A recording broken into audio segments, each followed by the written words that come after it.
Assalamualaikum warahmatullahi wabarakatuh.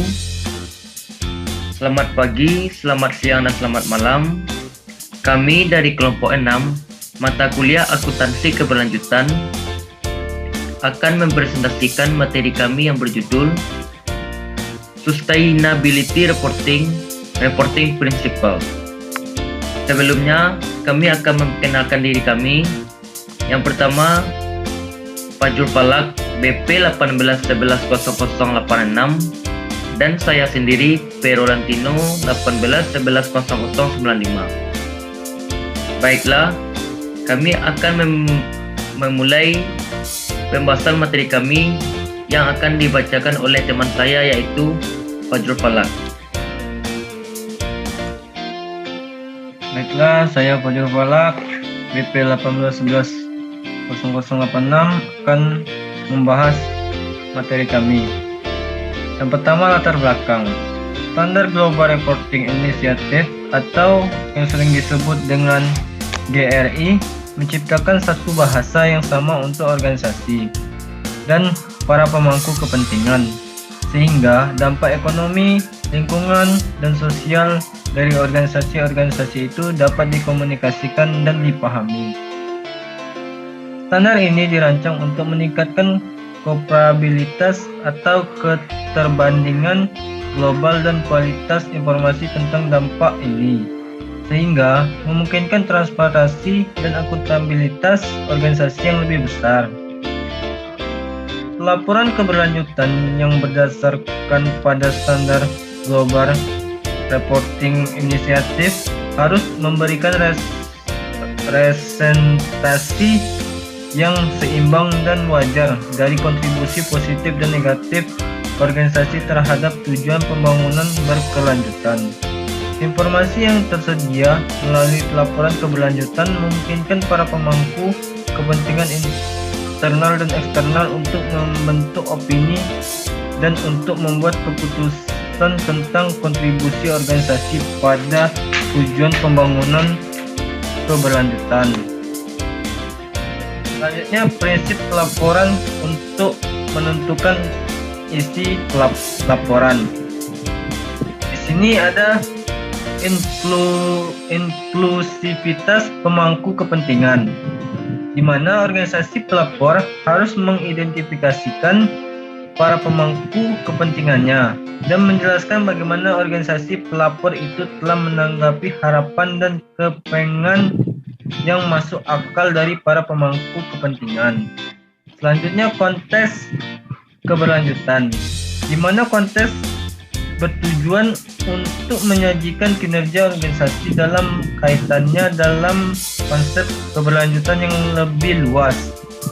Selanjutnya, materialitas, di mana laporan harus mencakup topik-topik yang mencerminkan dampak sosial, lingkungan, ekonomi, signifikan organisasi pelapor, atau secara substansial mempengaruhi penilaian dan keputusan dari para pemangku kepentingan.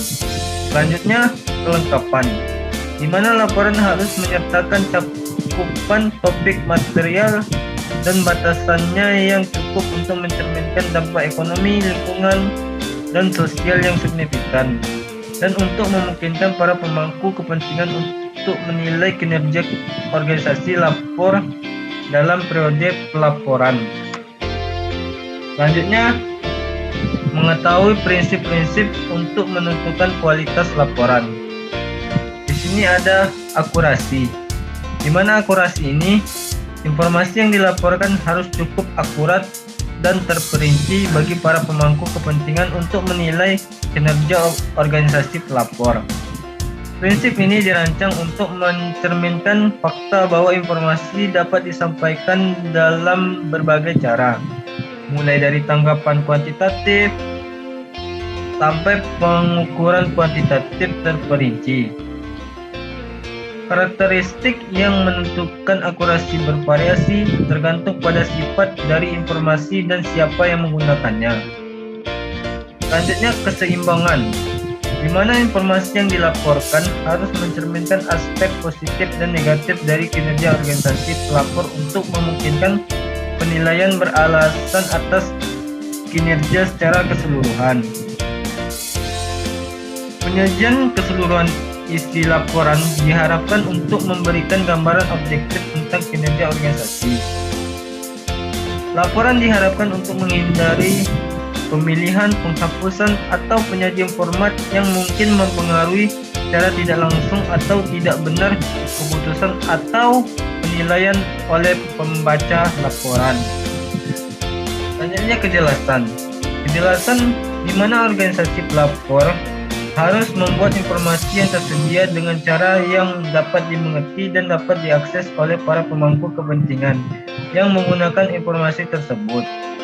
Laporan diharapkan untuk menyajikan informasi dengan cara yang dapat dimengerti, dapat diakses, dan dapat digunakan oleh para pemangku kepentingan organisasi, baik dalam bentuk cetak maupun melalui saluran lainnya.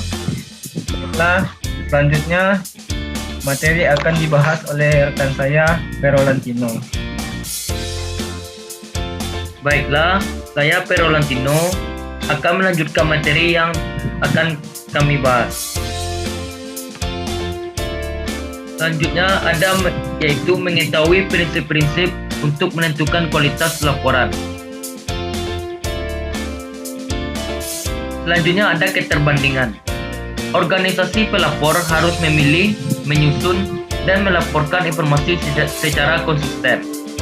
Informasi yang dilaporkan harus disajikan dengan cara yang memungkinkan para pemangku kepentingan untuk menganalisis perubahan kinerja organisasi dari waktu ke waktu, dan yang bisa mendukung analisis relatif terhadap organisasi lainnya. Selanjutnya ada keandalan.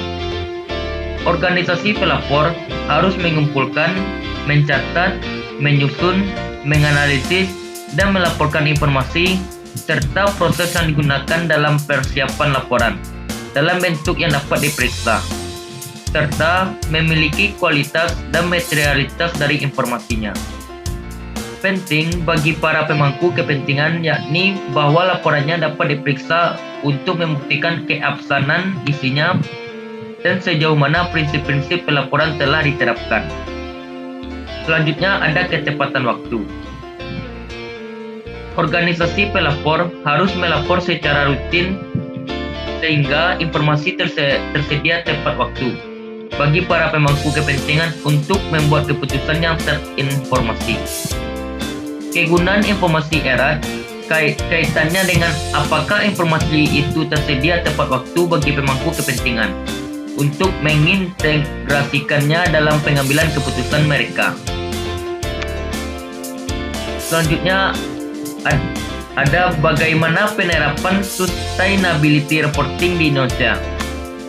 Penerapan sustainability reporting di Indonesia yang telah dikembangkan oleh Global Reporting Initiative atau biasa disebut dengan GRI sejak tahun 1999 hingga saat ini telah mendapatkan respon yang luar biasa dari perusahaan dan telah diterapkan sekitar 1000-an perusahaan global maupun di ASEAN.